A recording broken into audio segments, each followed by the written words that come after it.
Welcome back to the Balancing Act podcast. I'm Andy Temte. On the Balancing Act, we talk to business leaders and industry experts to explore the balancing acts we play in our professional lives and learn about the events that put rocket boosters behind their career success. Today, we have Shveta Miglani joining us.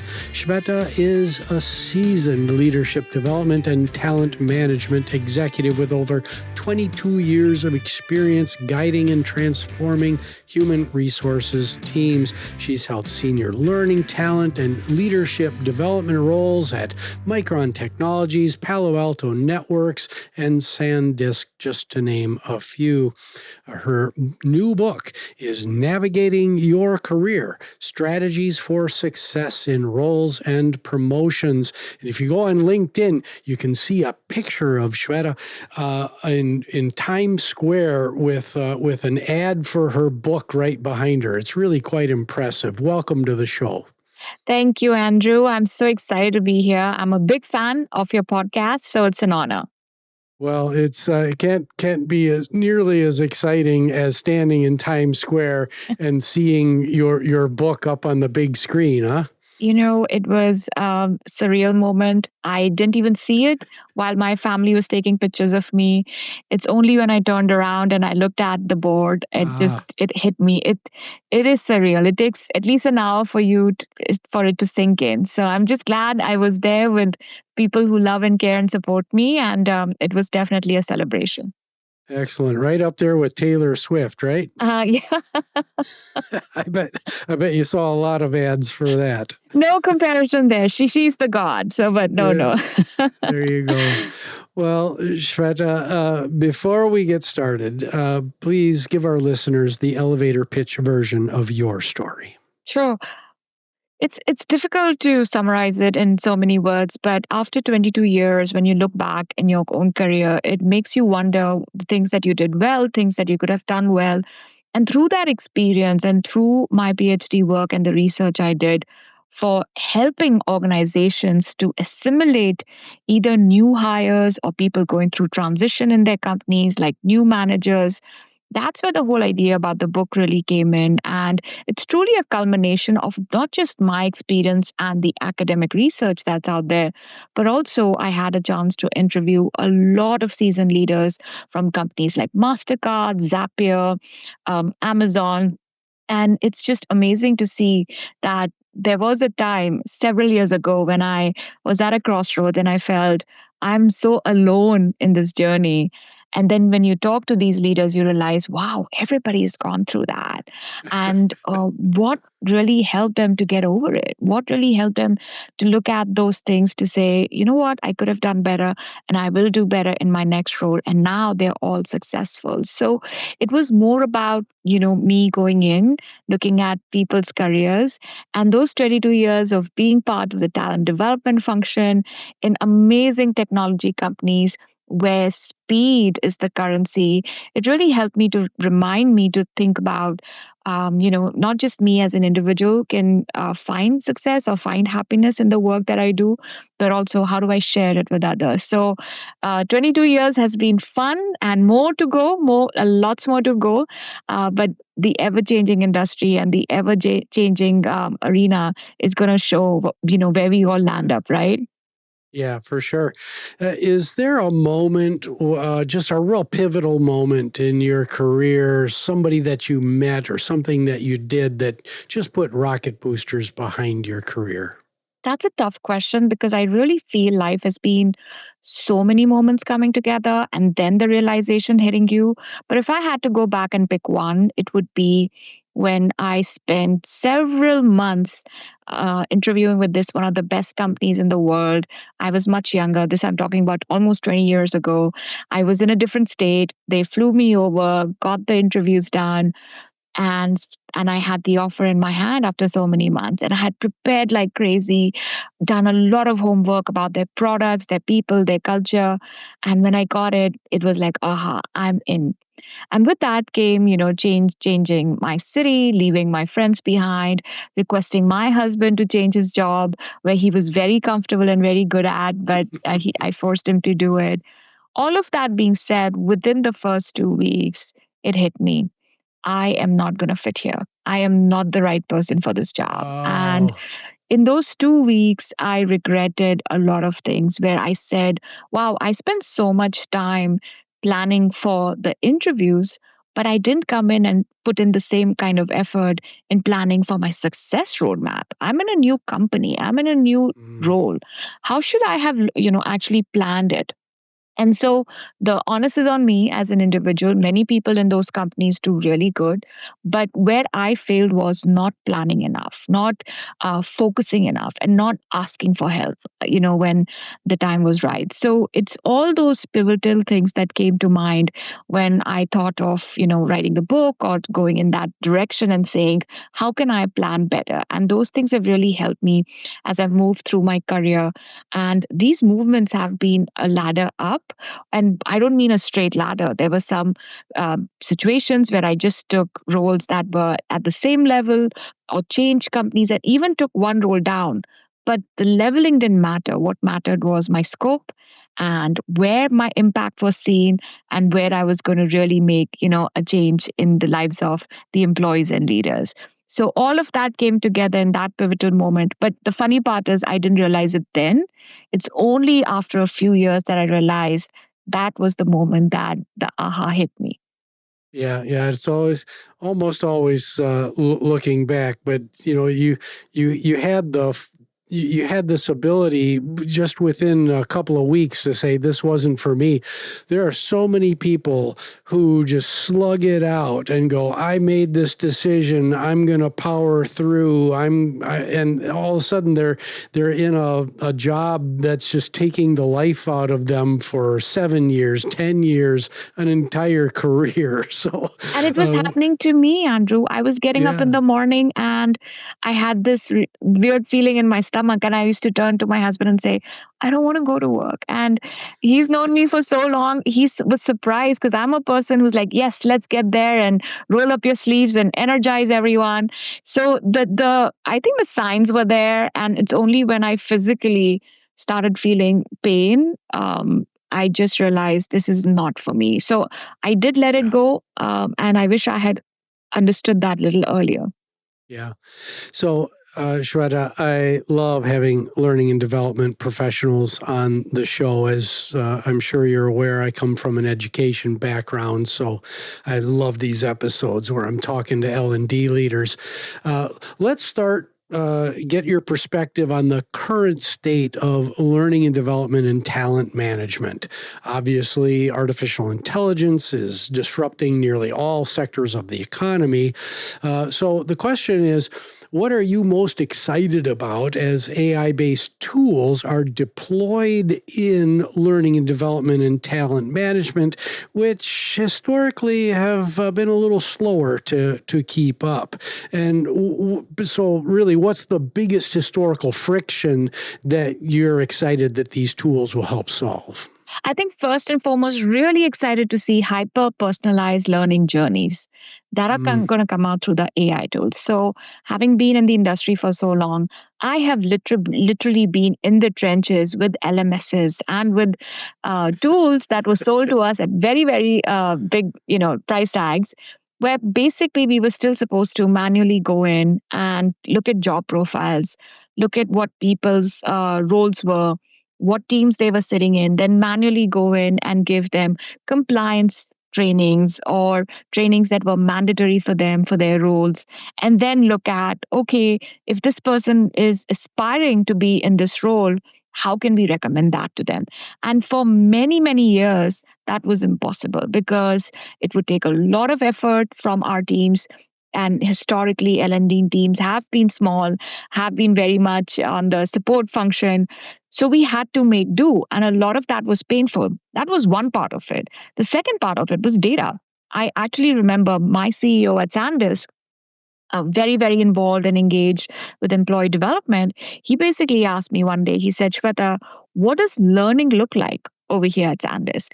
And at that time, I was leading the corporate function. We had technical teams, we had sales teams, we had all the other different teams that were doing learning, but our systems were not connected. And I'm talking about more than a decade ago, right? So technology, or we have not invested in the technology. So today with AI, I'm excited that firstly, it's a big urgency with CEOs where they are investing, the discussions are happening, and people are coming together to say, okay, what can we do better? So the personalized learning journeys can really come out of this, where automation through the AI processes helps with looking at job architectures and job profiles to then saying, Shweta, if you're an HR leader and this is the mandate that you have in your company or in your team, go through that. But also, we noticed you were looking at communication training or negotiating or things like that. And then they would actually send me recommended training, recommended maybe even jobs within the company, right?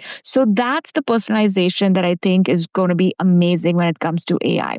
Secondly, skills, intelligence, and talent mobility. I touched on this a little bit, but wherever you go, every conference I've been in the last 12 plus months, it's always been about skill strategies.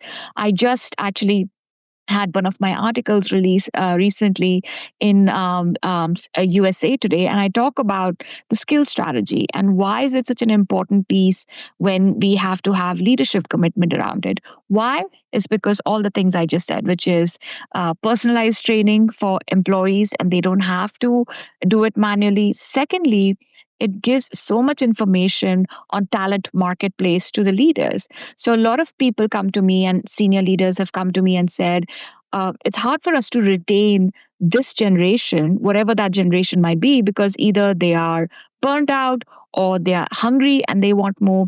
But within their job role, we can only give them so much.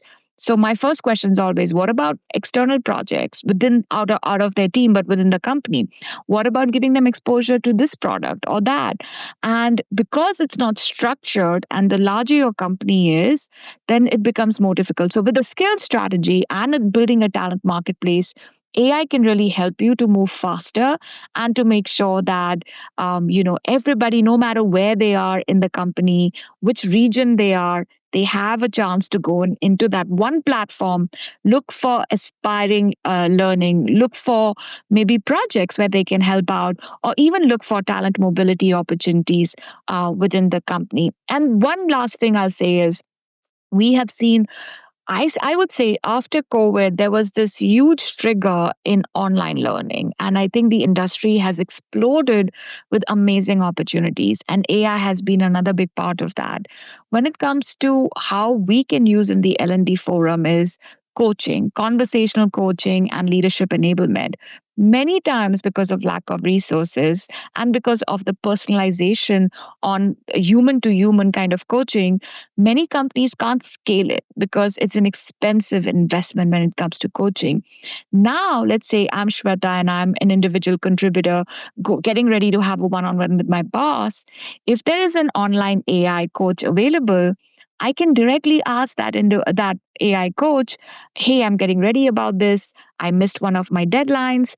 I don't know how to bring it up in front of my boss. Do you have any recommendation, right? It could be as simple as that. So I love that we're moving in that direction, that coaching can be accessible for more people, because you and I both know, growing through our careers, that's one thing we miss, because not all of our bosses were the best coaches, right?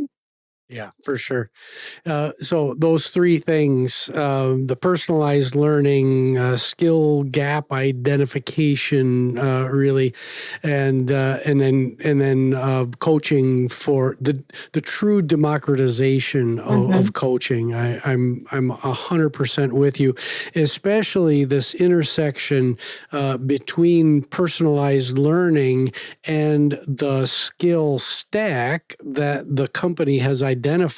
That was, we were all thinking about it as learning leaders. Gosh, how can we identify all the skills that we need and the specific skill gaps? And then, now let's build training to go along with that. Yeah. And by the time you're done, the skill gaps have all changed, right?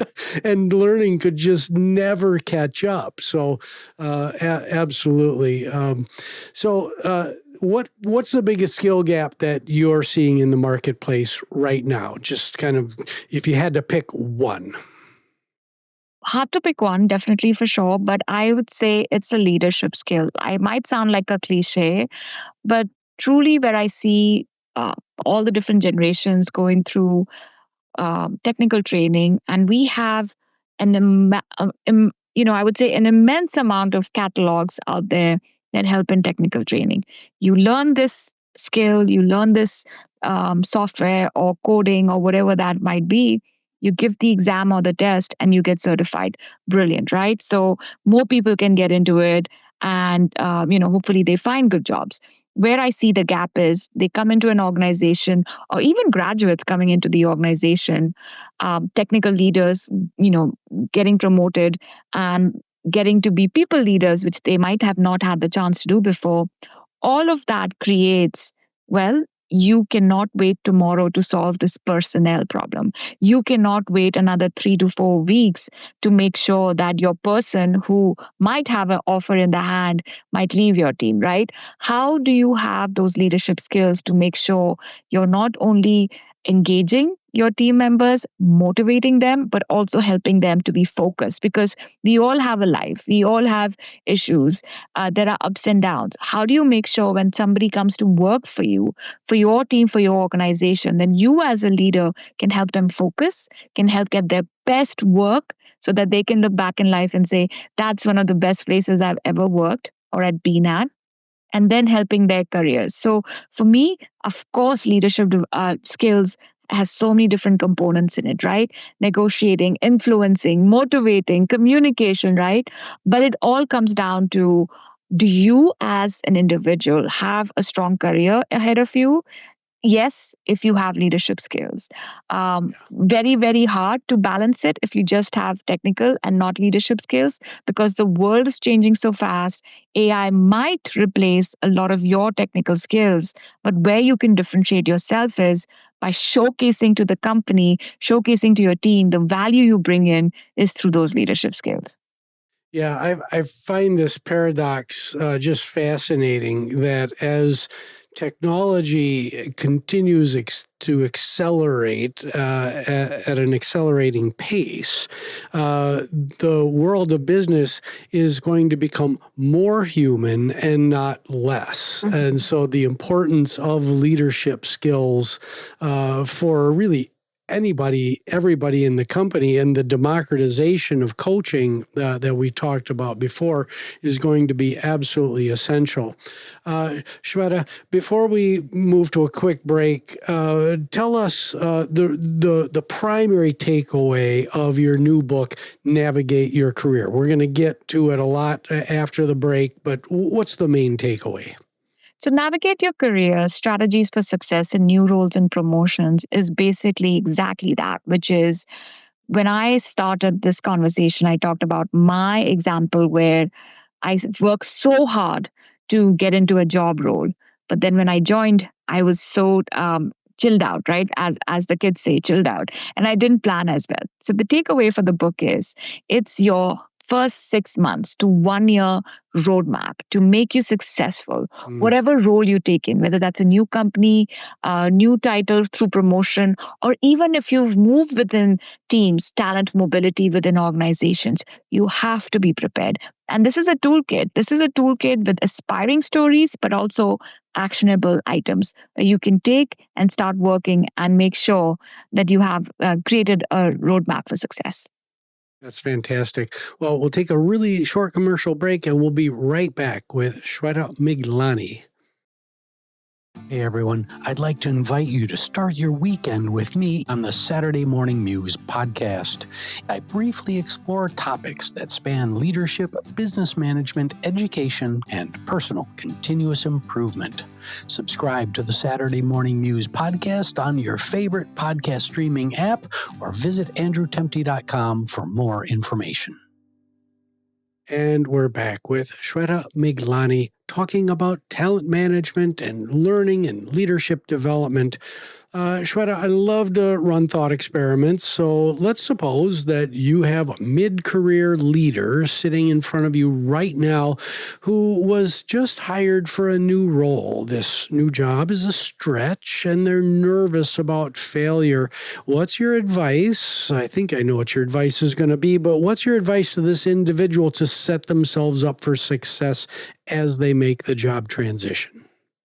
I've had many leaders I've coached in this position. And one of the biggest things I always say is your role has changed overnight, which means people who might have been your peers might be reporting to you now, right? It might also mean that when you had one leader in this new role, you might have a few additional leaders that you have to work with. How do you tackle all of that? Through stakeholder mapping. So, one of my first chapters that I really talk and focus a lot about is stakeholder mapping. Something in my own career I failed at early on. And when I learned how to do it, it helped me. I help my team members to focus on that too, and a lot of leaders who've been promoted in new roles. The way stakeholder mapping really works is very simple. You end up deciding with your direct boss who are the people who need to be part of your decision making, who are the people who need to be updated on a regular basis, and who are the people who are nice to know so that you can give them updates once in a month because everybody's busy. And just by saying, I sent that email, haven't you read it? Right? How many times have we, sat in group meetings where people walk in and they go like, oh, I didn't know about this. So as a new leader, I recommend be ahead of the curve, start planning really well. I've seen good leaders create Excel sheets where they have how many times am I going to meet this person? What are we going to talk about? What are the 3 questions we are going to focus on?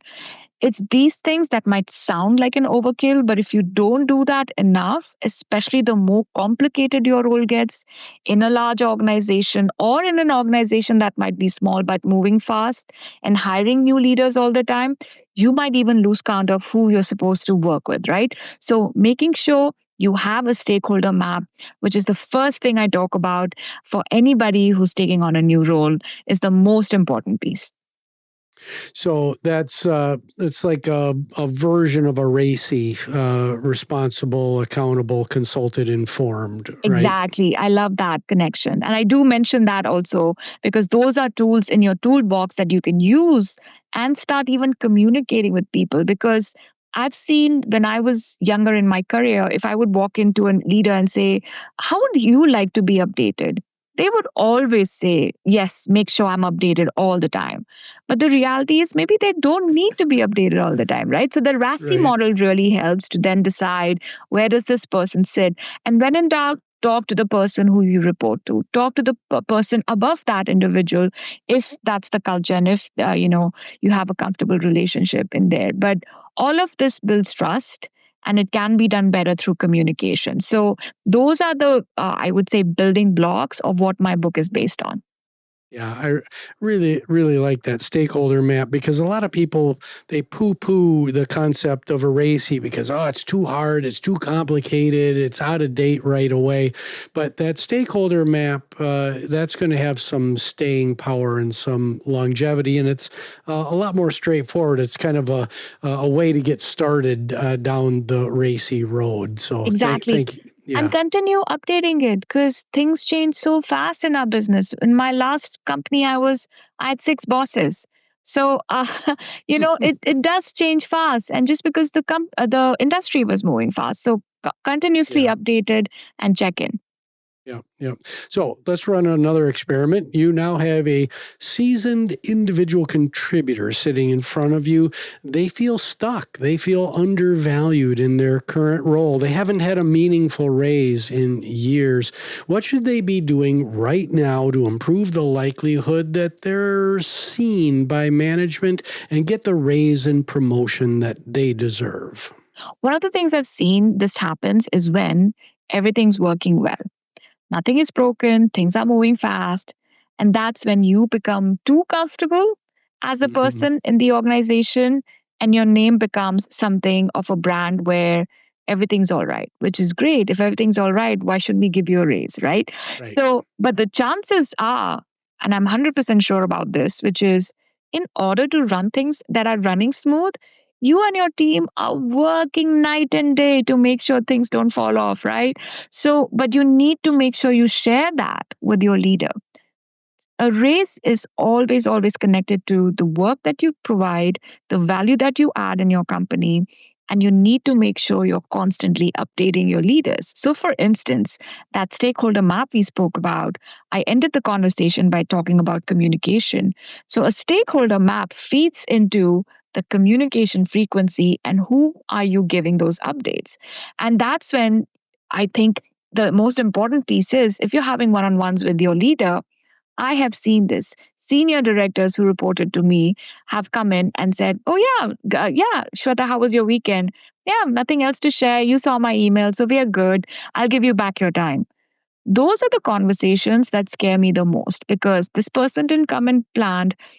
I had my agenda items which I had sent them a day in advance, and they didn't read through that. So it's these moments that people really don't focus on.